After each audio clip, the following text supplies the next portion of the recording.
My true country is the free air, and my vocation is art without constraints.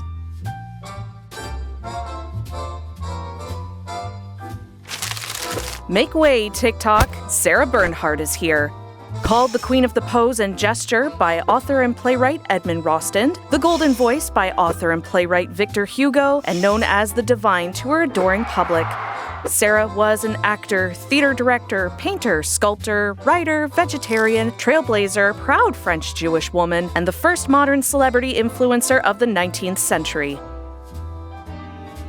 Born Henriette Racine Bernard on October 22, 1844 in Paris, France, to Judith Bernard, a famous Dutch Jewish courtesan, and an unknown father, Sarah got her first taste of performing in a boarding school production at age 7.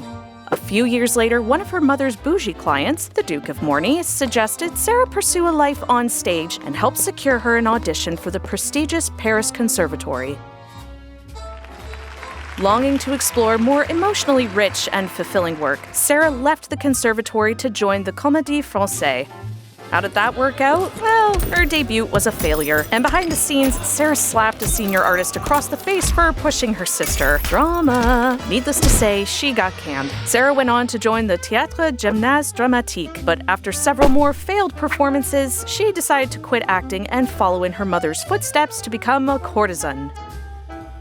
Sarah would go on to have many, many love affairs, often with well-connected wealthy folks, co-stars, and, rumor has it, with her female painting teacher. Shortly after she quit acting, she traveled to Belgium, had an affair with an aristocrat, and got pregnant. She returned to Paris with her newborn son, Maurice Bernhardt. In yet another bold choice for the time, she gave him her last name and openly raised him as a single mother. To support herself and baby Maurice, Sarah returned to the theater and joined the Théâtre de l'Odéon, which specialized in more modern productions than the Comédie Française. Here, Sarah found the artistic home she had been longing for. Her breakout role was in 1868 with a revival of Kean by Alexandre Dumas, the author of the famous Three Musketeers, followed by a performance as a boy troubadour in François Coppé's Le Pesson. It was a hit. The play was performed over 150 times and even ended with a special performance for Napoleon III, who afterwards sent Sarah a brooch with his initials written in diamonds. Sarah began to play everything from buzzworthy femme fatales to many more gender-bent roles, saying she often found traditional male roles more interesting and a better showcase for her talent.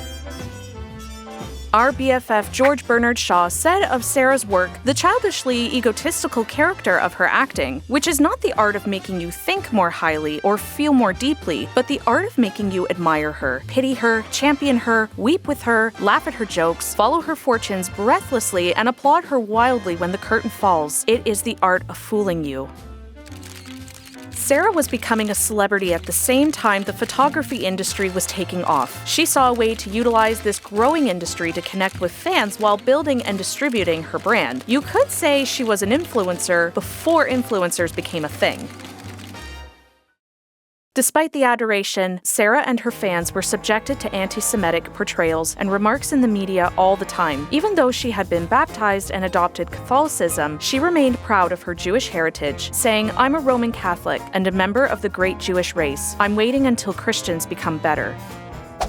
In 1880, Sarah began touring her greatest hits across the globe, where she performed over 157 times in 51 cities throughout Brussels, Copenhagen, and even the US and Canada. She gave interviews, posed for photos, and was deemed immoral by a bishop, which skyrocketed ticket sales. When she came back from tour in 1893, Sarah purchased the Théâtre de la Renaissance, and from 1893 to 1899 served as its first female artistic director, as well as lead actor. Yeah, girl. The grind never stopped for our dear Sarah. She performed 8 times a week while managing every aspect of the theater and pioneering many theatrical practices still common today. She also hired artist Alphonse Mucha to use new lithograph technology to create stunning Art Nouveau-style theater posters depicting Sarah in her most famous roles. Towards the end of 1898, Sarah purchased the bigger and better Théâtre des Nations and renamed it Théâtre Sarah Bernhardt. She covered the lobby with prize costumes, Mucha's lithograph posters, paintings by her and of her, and sold postcards and memorabilia to fans. She was the queen of merch. Sarah restaged her greatest hits, and in May of 1899 became the first known woman to play Hamlet. In the years following, Sarah continued to tour globally, mesmerizing audiences with her performances and scandalizing them with her role choices. Unfortunately, a knee injury she sustained in 1905 had begun to worsen, and by her third farewell tour in 1913 to 1914, she had to perform many of her shows seated. As World War I began, her leg developed gangrene and was amputated, but nothing could slow her down. In yet another first, 1915 saw the release of a documentary featuring footage from her daily life, giving fans a never-before-seen glimpse into the life of a beloved celebrity. It is without a shadow of a doubt that Sarah Bernhardt had an incredible impact on the industry she adored. She was the blueprint for the modern celebrity influencer, whose awesome talent is only matched by their intense and immediate connection to fans. Our remarkable Sarah innovated at every turn and always put the art first. A proud French-Jewish woman and a legend for the ages, the divine Sarah Bernhardt will remain forever an icon. Life engenders life. Energy creates energy. It is by spending oneself that one becomes rich.